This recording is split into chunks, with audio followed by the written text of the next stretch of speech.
Marianne Panetier, je suis directrice de l'EHPAD du Bois d'Oucet, association ARPAVie. Je dirige cet établissement depuis 12 ans, je suis arrivée en 2010 et je suis dans le secteur médico-social depuis une vingtaine d'années puisque je dirigeais un EHPAD privé indépendant aussi sur la Charente, dans le Nord-Charente, avant d'être sur cet établissement.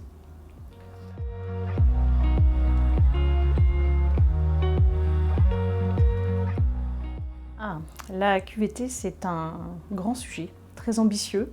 La qualité de vie au travail, c'est travailler sur plusieurs années. Ça, on ne travaille pas la qualité de vie au travail à court terme. Quand on travaille la QVT, on travaille sur différents process qui peuvent être à la fois sur les organisations, travailler sur la stabilité, l'organisation, la répartition du travail, les horaires du travail.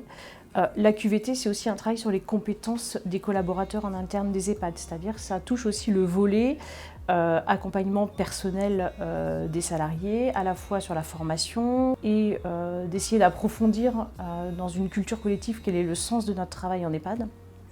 Donc ça, c'est toute la partie un petit peu management des compétences en interne dans nos établissements, et ce qui fait aussi partie de la QVT.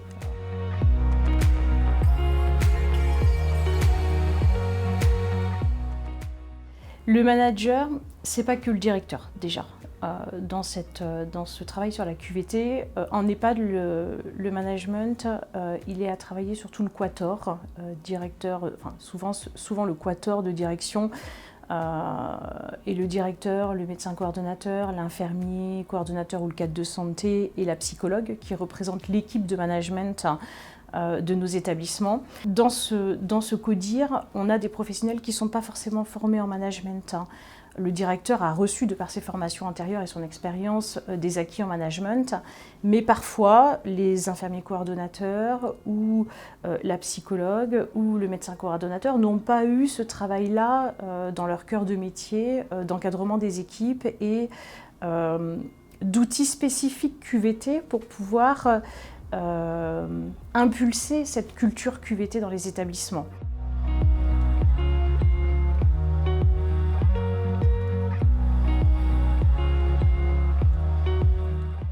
Le fait d'intégrer un projet mutualisé, c'est intéressant parce qu'on croise différentes cultures d'établissement et différents fonctionnements d'établissement. Dans notre grappe, il va y avoir des établissements publics, des établissements à statut privé et des établissements à statut associatif non lucratif.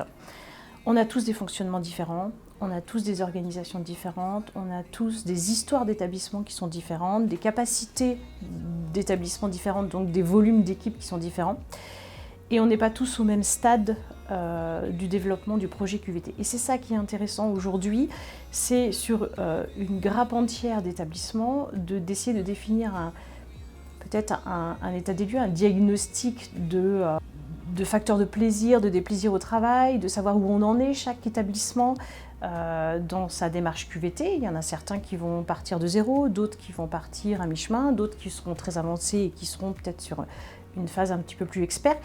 Et c'est la mutualisation de ces échanges-là entre les différentes directions et entre les différentes équipes qui vont nous faire avancer sur un territoire et qui vont nous faire réfléchir aussi à qu'est-ce qui est important aujourd'hui dans nos EHPAD pour pouvoir être performants dans les services qu'on va proposer à nos résidents.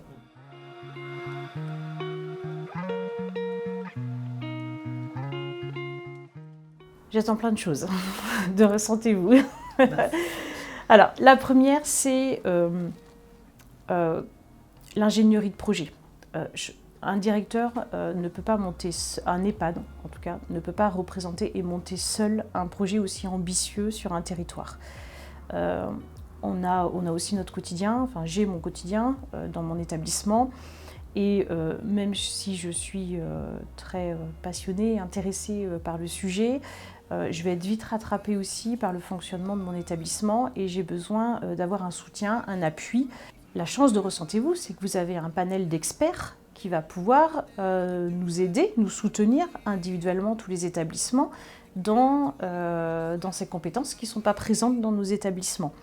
La QVT, c'est un sujet moderne, où on a besoin aussi de se mettre au goût du jour sur nos formations de managers Et on a besoin de vous pour aller aussi chercher des experts en management, chercher des experts en communication pour travailler sur la communication au travail, la communication bienveillante, des outils en lien avec l'écoute, en lien avec la reconnaissance du travail, en lien avec tout ce qui va être les accompagnements individuels, collectifs.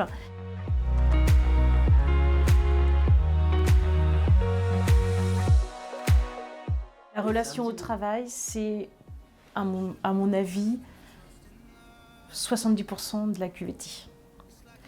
Les relations au travail, ça touche les attentions que l'on peut apporter individuellement aux collaborateurs, mais aussi collectivement.